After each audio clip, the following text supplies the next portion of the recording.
Hello students, मैं हाजिर हूं अपने तीसरे लेक्चर में आपकी अनस खान क्लासेस में। सबसे पहले मेरा वही रिक्वेस्ट आप लोगों से है कि प्लीज अगर आपने हमारे चैनल को अभी तक सब्सक्राइब नहीं किया है तो उसको सब्सक्राइब कर लें और वीडियोस को वॉच करें, पूरी वीडियोस देखा करें, चैनल को सपोर्ट करें, अपने लाइक करें, शेयर करें और कमेंट में अपने सुझाव भी जरूर दें। ओके, तो हम आज बात कर रहे थे मैटर इन आवर सराउंडिंग्स के थर्ड लेक्चर में हम हाजिर हैं और आज हम बात करेंगे inter conversion of states of matter के बारे में, है ना। इसका मतलब क्या होता है? इसका मतलब ये होता है कि मैटर एक स्टेट से दूसरे स्टेट में कैसे चेंज होती है ना। तो आइए देखते हैं। देखिए यहां पर लिखा है सॉलिड, ब्लू वाला निशान देखिएगा। सॉलिड को जब हीट किया जाता है तो बन जाता है लिक्विड और लिक्विड को जब हीट किया जाता है तो बन जाता है गैस। जी आपने देखा होगा जब बर्फ रहती है तो वो सॉलिड रहती है ना। अगर हम बर्फ को गर्म करेंगे तो पानी बन जाएगी, वाटर। और अगर हम वाटर को भी गर्म करेंगे तो वाटर क्या बन जाएगी? गैस। आप देखेंगे कि भाप बनकर उड़ना शुरू हो जाती है, वही क्या है? गैस है। उसी तरह अगर हम गैस को ठंडा करते हैं, कूल करते हैं तो वो लिक्विड बन जाएगी और अगर हम लिक्विड को भी ठंडा करते हैं तो क्या बन जाता है? सॉलिड बन जाता है। तो इस तरह से जो स्टेट्स चेंज होती हैं इसी को हम कहते हैं inter conversion of states of matter, है ना। ये सब चीजें। अच्छा ये मुझे बताइए कि कौन सा ऐसा सब्सटेंस है जो सॉलिड भी होता है, लिक्विड भी होता है और गैस भी होता है? तीनों चीज होता है, वाटर को छोड़कर। कमेंट में लिखिए अगर आप लोगों को मालूम हो तो।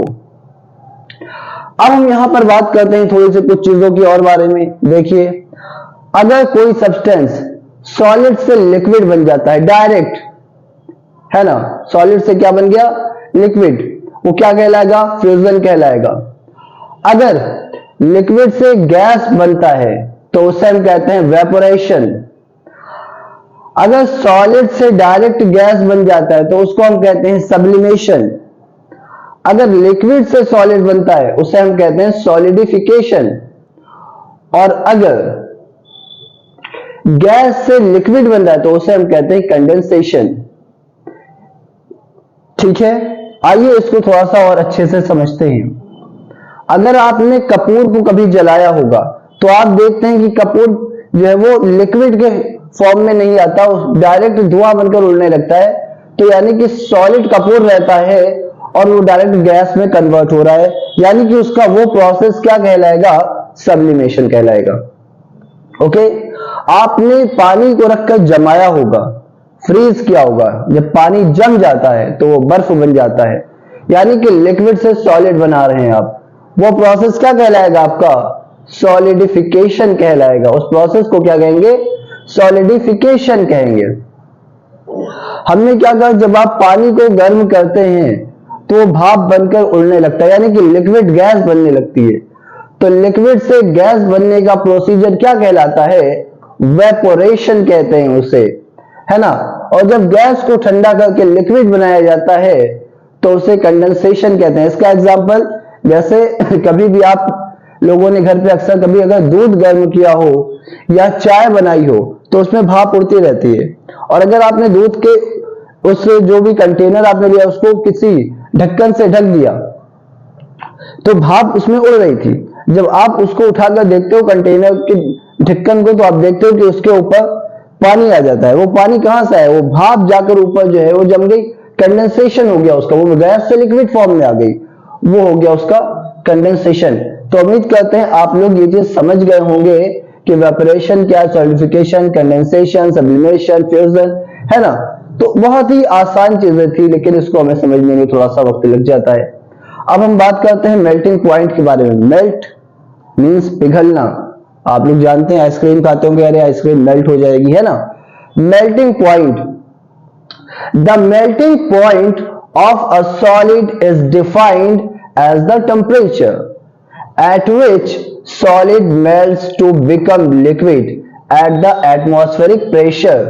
कह रहे हैं एक ऐसा टेम्परेचर जिसके ऊपर सॉलिड जो है वो लिक्विड के फॉर्म में आने लगता है, सॉलिड जो है वो लिक्विड के फॉर्म में आने लगता है, उस टेम्परेचर को हम क्या कहते हैं, उस टेम्परेचर को हम कहते हैं मेल्टिंग पॉइंट। सपोज दैट हमने देखा, सपोज कीजिए कि ये एक बर्फ का टुकड़ा मैंने हाथों में लिया हुआ है, हम टेम्परेचर बढ़ा रहे हैं, ये पिघल नहीं रही है, टेम्परेचर बढ़ा रहे हैं, ये पिघल नहीं रही है, हमने टेम्परेचर यहाँ कर दिया नहीं पिघली, और ऊपर कर दिया नहीं पिघली, और ऊपर कर दिया नहीं पिघली, यहाँ पे क्या अभी पिघलने लगी। तो अब ऊपर करेंगे तो और पिघलेगी, लेकिन यहाँ पर जहां पे पिघलना ये शुरू हो गई, जहां पे ये मेल्ट होना शुरू हो गई, वही इसका मेल्टिंग पॉइंट होगा। यानी कि ऐसा टेम्परेचर जहां पर कोई सब्सटेंस मेल्ट होना शुरू हो जाता है, वही उसका मेल्टिंग पॉइंट होता है। At the melting point these two phases solid and liquid are in equilibrium, है ना। At this point both solid state and liquid state exist simultaneously. आपको ये बात पता होना चाहिए कि दोनों ही, चाहे वो सॉलिड हो चाहे वो लिक्विड हो, हम दोनों की ही बात कर रहे हैं। अच्छा एक चीज और ध्यान दीजिए, दोनों ही क्या होते हैं, solid and liquid are in equilibrium, है ना। अब हम इस पे एक चीज पे आपसे और पूछना चाहेंगे। चलिए मुझे आप लोग आइस का मेल्टिंग पॉइंट आप लोग मुझे बताइए। What is the melting point of ice? Ice का मेल्टिंग पॉइंट क्या है? ठीक है, आप लोगों ने क्लास 8 वगैरह में पढ़ा होगा, इसलिए आपको पता होना चाहिए कि what is the melting point of ice. Ice का मुझे आप मेल्टिंग पॉइंट बताइए। ओके, अब हम बात करेंगे बॉइलिंग पॉइंट पे। बॉइलिंग पॉइंट क्या होता है?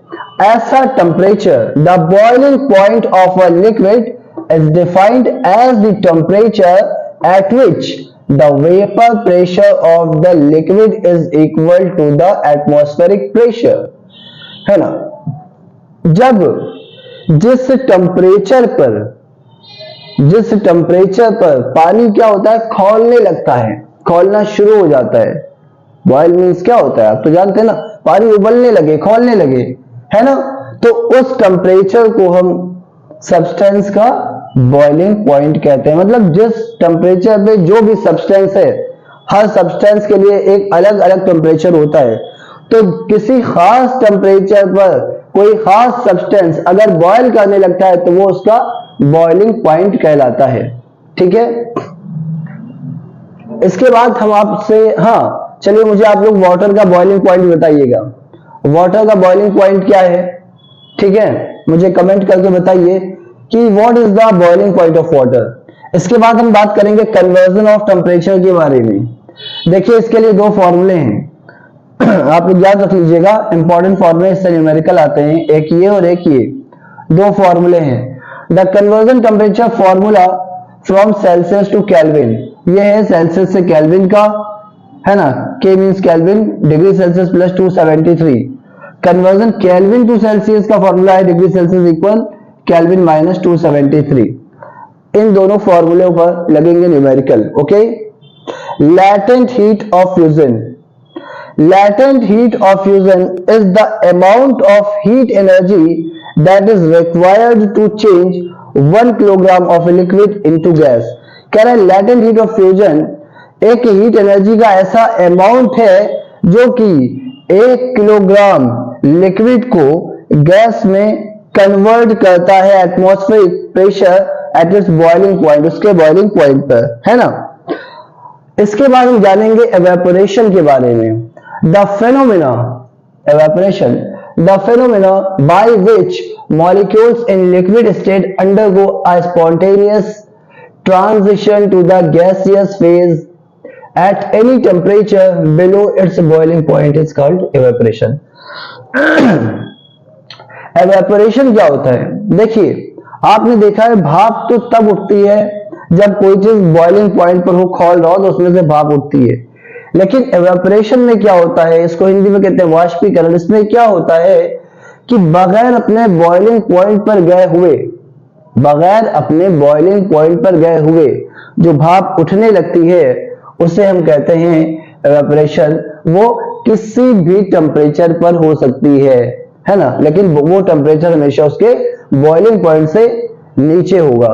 ठीक है, जैसे आप अच्छा एवापोरेशन का ही रीजन है। For example, the gradual drying of tan clothes is caused by the evaporation of water to water vapour. आपने देखा है कि गर्मियों में जो हम लोग कपड़े सुखाते हैं, कपड़े सुखाने के लिए हम लोगों ने डोरी पर डाल दिया, कपड़े सूख रहे हैं। आप बताइए वो भीगे हुए कपड़े कैसे सूख गए? क्या हो गया उनका? पानी कहां गया? कोई अपने बॉयल तो किया नहीं कपड़ों को कि कपड़े बॉयल हो रहे हैं, पानी भाप बनकर उड़ गया। तो अपने बॉइलिंग पॉइंट से कम टेम्परेचर पर वहां पे क्या होता है कि जो भी टेम्परेचर मिलता है उसका पानी भाप बनकर उड़ जाता है। इस तरह से हमारे कपड़े क्या हो जाते हैं? सूख जाते हैं। अच्छा, ये डिपेंड किस पर करता है? टेम्परेचर पर। अगर ज्यादा टेम्परेचर होगा, जैसे कि आजकल का आप लोग देख रहे हैं ज्यादा टेम्परेचर, तो कपड़े ज्यादा जल्दी सूख जाते हैं। सरफेस एरिया भी डिपेंड करता है। आपने कपड़ों को ऐसे पास में करके सुखाया या फिर कपड़ों को आपने ऐसे फैला दिया। अगर आप देखेंगे कि आपने कपड़ों को ऐसे फैला कर सुखाया, सरफेस एरिया उसका बढ़ा दिया, तो आप देखेंगे एवेपोरेशन उसकी जगह जल्दी हो जाएगा। अगर आप करीब में रखें, एवेपोरेशन होने में देर लगेगा। यानी कि टेम्परेचर भी मैटर करता है, ये उसका फैक्टर है। सरफेस एरिया, ह्यूमिडिटी कितनी है, ह्यूमिडिटी भी मैटर करती है ना। और विंड स्पीड यानी कि हवा की स्पीड भी मैटर करती है, हवा की स्पीड से भी। तो ये इसके फैक्टर्स हैं जो अफेक्ट करते हैं एवेपोरेशन को, है ना।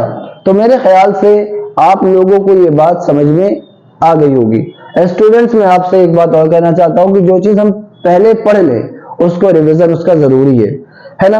अच्छा, मुझे बताइए कि वो कौन सी प्रॉपर्टी है, ऐसा क्या है कि अगर बत्ती को हम जलाते हैं एक कोने में और उसकी खुशबू पूरे कमरे में फैल जाती है, या फिर हम परफ्यूम को लगाते हैं अपने ऊपर और उसकी खुशबू पूरे घर में फैल जाती है? ये किस वजह से होता है? हालांकि आप लोग पढ़ चुके हैं, मैंने आपको बताया था डिफ्यूजन यानी कि प्रसार होना, किसी चीज का फैल जाना, और इसके लिए एग्जांपल दिया था हमने रबर बैंड का आपको, है ना। तो इसके अंदर इसकी गैसेस प्रॉपर्टी है, यानी कि जब हम अगरबत्ती को जलाते हैं तो आप देखते हैं धुआं उठता है, और धुआं क्या है? गैस की तरह उठ रहा है और पूरे भर में क्या हो रहा है? फैल रहा है। तो उसकी गैसेस क्वालिटी की वजह से क्या होता है कि वो पूरे भर में फैल जाता है बआसानी, है ना। ठीक इसी तरह परफ्यूम का भी यही होता है। परफ्यूम के पार्टिकल्स भी जो है वो पूरे भर में फैल जाते हैं, डिफ्यूजन होता है। इसलिए हमें उसकी खुशबू अच्छे से पता चलती है कि कौन चीज की खुशबू आ रही है, कैसी महक आ रही है। तो उम्मीद करते हैं आप लोगों को ये वीडियो समझ में आई होगी, ये लेक्चर अच्छा लगा होगा। ऐसे ही और लेक्चर अगर आप चाहते हैं कि मैं आप लोगों के लिए और बनाऊं, तो आप लोग मुझे प्लीज कमेंट करके जरूर बताइए। मुझे उम्मीद है कि कल इंशाल्लाह आप लोगों का ये chapter matter in our surroundings में कंप्लीट कर दूंगा नेक्स्ट लेक्चर में, है ना। सिर्फ 4 लेक्चर्स में आपका ये चैप्टर कंप्लीट हो जाएगा। और अगर आप लोगों ने मेरा साथ दिया, सपोर्ट किया मुझे ऐसे ही, तो मैं और भी अच्छे अच्छे वीडियोस बनाऊंगा जिससे आप लोगों को फायदा हो, है ना, और भी लोगों को फायदा हो। लास्ट में बस इतना ही कहना चाहूंगा कि प्लीज मेरे वीडियो को लाइक करें, शेयर करें, चैनल को मेरे सब्सक्राइब करें, और do not forget watch the videos. Thank you so much.